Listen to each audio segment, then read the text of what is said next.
Ma'am, आज अनुसूचित जनजाति के सदस्य यहाँ पे पहुँचे थे, आयोग यहाँ पे पहुँची हुई थी। क्या बातचीत हुई और क्या आश्वासन मिला?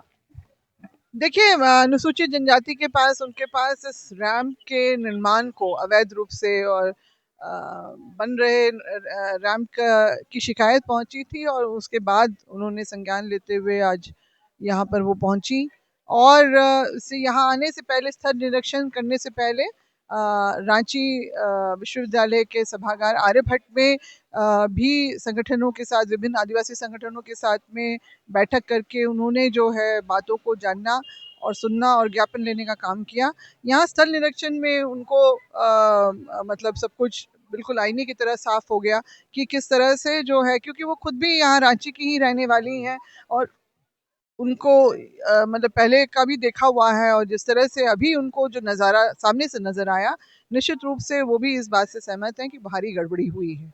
और रैम का जहाँ तक मामला है, बन ज़रूर गया है, तैयार हो गया है, मगर उन्होंने कहा है कि वो निश्चित रूप से इसमें आगे बढ़ के जो है राज्य सरकार और केंद्र सरकार दोनों के बीच में पुल का काम करेंगी और दोनों तरफ से वो देखेंगी कि कहाँ से गड़बड़ी हुई है और अगर राज्य सरकार और कुछ और पैसा लगा के अगर इस रैम को हटा के और डीपीआर चेंज करवाया जा सकता है, उन्होंने यहाँ तक कह दिया है, तो उसके लिए भी वो अपना पूरा जो है काम करेंगी।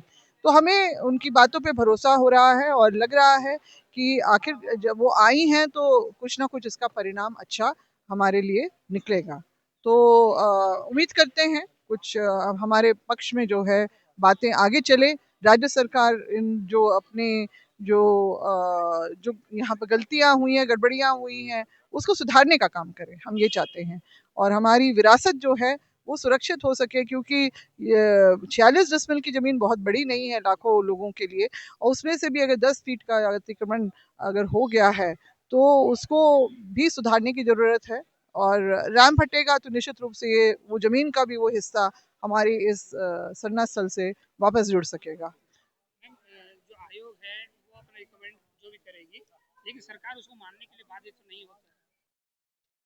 बाध्य तो नहीं, मगर राष्ट्रीय आयोग है, उनका तो हमें तो मालूम है, यहाँ तक मालूम है कि वो उच्च स्तरीय जितने भी टॉप आपके ग्रेड के, चाहे सीएस हो, चीफ सेक्रेटरी हो या डीजीपी हो, उनको भी सम्मन कर सकती है।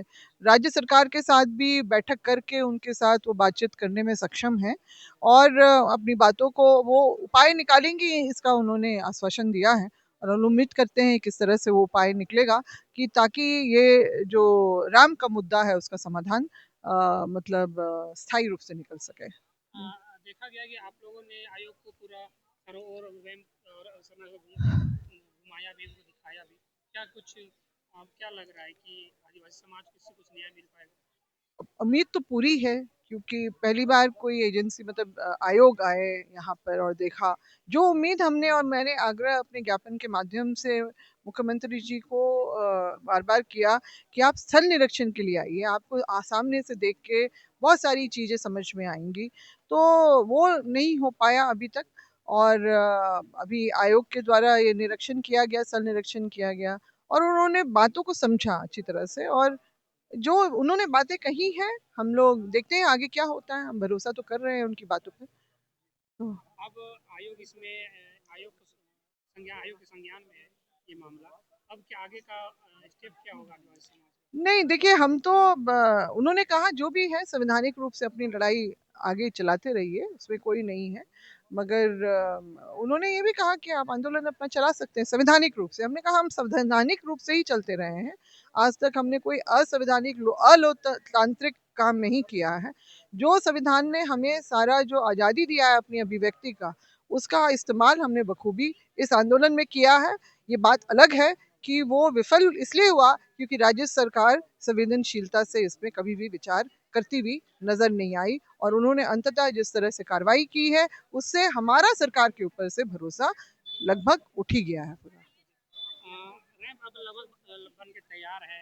आयोग अब इसमें आ चुकी है। क्या लगता है कि जो उद्घाटन है वो अभी स्थगित हो जाएगा? देखिए अब क्या कार्रवाई करती है, उन्होंने तो सब कुछ देख के गई है, उन्होंने कहा भी कि एक चिट्ठी भी आज ही के आज हम निकालेंगे इसके संबंध में। अभी भी यहाँ पे फोर्स लगी हुई है, इस पे क्या कहना चाहिए? हाँ, वो तो फ़ोर्स है। ये तो हमेशा से लगी हुई है। इनफैक्ट हम आदिवासियों को तो किसी को भी, बल्कि यहाँ की जो रैयत है उनको भी घूमना मतलब चलना-फिरना यहाँ पे मुश्किल हो गया है। मतलब ये हालात पैदा कर दिए गए हैं, एक 5वीं अनुसूची के आदिवासी राज्य में ये हालात अभी पैदा हो गए हैं। और अभी जो मतलब गैर मजुरवा ज़मीन के भी रसीद कटने की बात जो आ रही है और उसमें सरकार का कोई भी इसमें जो एक होता है इंटरवेंशन होना चाहिए वो नहीं दिख रहा है। तो हमें लग रहा है कि कहीं न कहीं ज़रूर जो लैंड बैंक के ही दिशा में ही ये सारा कुछ बढ़ रहा है। निश्चित रूप से। और जो विदेशी यूरोपीय निवेशक आएँगे तो निश्चित रूप से वहीं से निकाल के सुविधा होगी उनको और दिक्कत का सामना निवेशकों को ना करना पड़े, बस शायद इसलिए है। मगर सरकार यहाँ भूल रही है कि 5वीं अनुसूची के राज्य में जो है संवैधानिक रूप से, मैं संवैधानिक बात कर रही हूँ, कि गैर मजुरवा ज़मीन की भी मालिक सरकार नहीं होती है। वो वहाँ के नागरिक और उनके जो है उनके सामूहिक सार्वजनिक वो ज़मीन होती है, जिसका इस्तेमाल वो कैसे करेंगे ये उनके ऊपर होता है।